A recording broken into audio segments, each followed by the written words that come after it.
Let's bring in Florida Congresswoman Kat Cammack, a member of the Homeland Security Committee. Congresswoman, as I understand it, it's always been kind of a wink, wink, Taiwan will take care of you, but we recognize one China, which would mean Taiwan is part of China. Mm-hmm. It looks more and more like China has its eyes on Taiwan and wants to assert itself there. What do you think we should be doing about that? You know, there has been for a long time a longstanding policy, strategic ambiguity, I think is how people have phrased it. But when you look at Taiwan and really the history from when Chiang Kai-shek fled mainland China after the communists took over, the Constitution went to Taiwan, Taiwan was established. And for today's generation, they recognize Taiwan to be an independent and sovereign nation.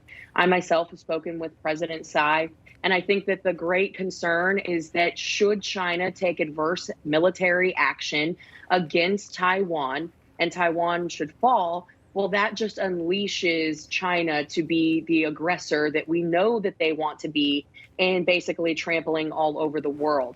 They seem to be hell-bent on claiming their rights to Taiwan. Myself personally, I believe that Taiwan is an independent and sovereign nation and that China needs to back off.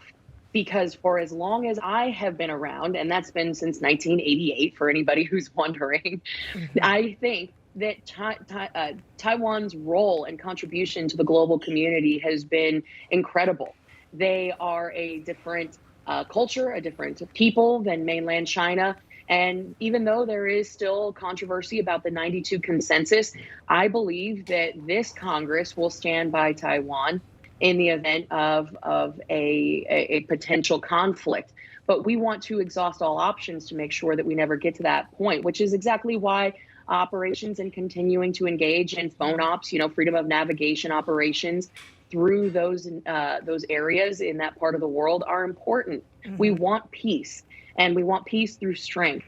And when we have a partner like Taiwan who is been a good partner to the United States, we want to stand by them. So I think it's a little bit strange that the White House, again, has continued to put out these statements and then walk them back and then put them out again and then walk them back. Of course, we saw that with Afghanistan.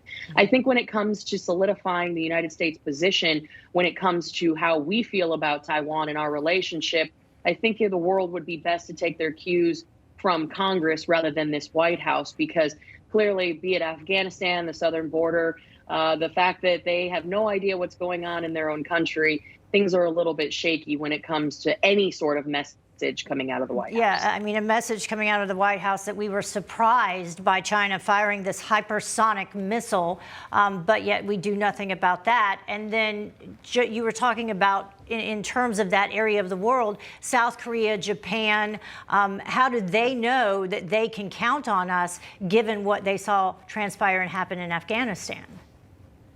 Exactly. I mean, that and our adversaries, China, mm-hmm. Russia, Iran, everybody was watching very carefully the debacle that was unfolding, the lack of leadership, the weakness of the Biden administration. They were watching and gleefully saying, this is our time to strike. This is when we can make the move that we need to. China is extremely dangerous. China has been engaging in predatory landing practices all around the globe. They are marching around the globe looking to assert their authority because they believe that they are destined to be the world's global superpower by any means necessary. And they work to undermine the United States and anyone who stands in their way at any moment that they can.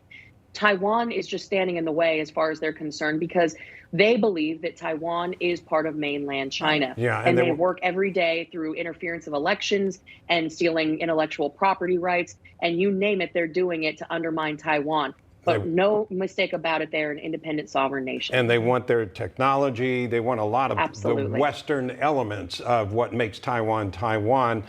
We've got like 30 seconds. Are we behind the 8 ball when it comes to military technology now? Absolutely. Under the Trump administration, there were significant gains that were made in terms of investments in military hardware, investments in military readiness. We had for a long time under the Obama administration suffering all the cannibalization of our military assets and technology. We were on the right track. The Biden administration has derailed those efforts. We're seeing not a lot of investment into our military and our service members. We've got to get back on track. That's why these midterms coming up are so important. We can compete. We just need to have an administration that has our militaries back. All right, Congresswoman Cammack, thank you as always for joining us. Thank you. Have a good weekend. You too.